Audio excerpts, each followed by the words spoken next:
Allez, direction l'Italie à présent, 12 jours après le naufrage qui a fait au moins 72 morts au large de la Calabre. Une réunion exceptionnelle sur les questions migratoires est organisée.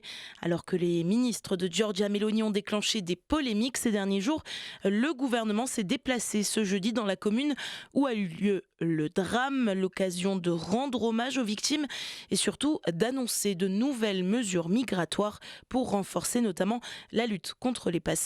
Sur place, Blandine Hugonnet.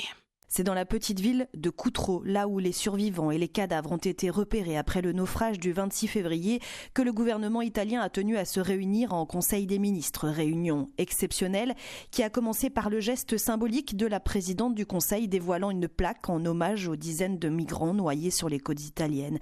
Une plaque qui annonce aussi l'engagement principal qu'est venu affirmer Giorgia Meloni ici en Calabre, mettre fin aux trafiquants responsables du drame en introduisant un nouveau décret établi ce jeudi pour durcir les règles.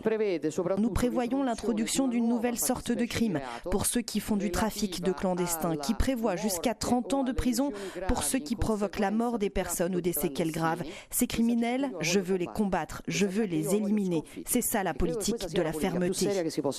Autre mesure établie, la relance d'une migration régulière, encadrée avec des quotas pour faire venir des milliers d'étrangers, future main-d'œuvre pour participer à la production italienne. Seul canal possible pour les migrants.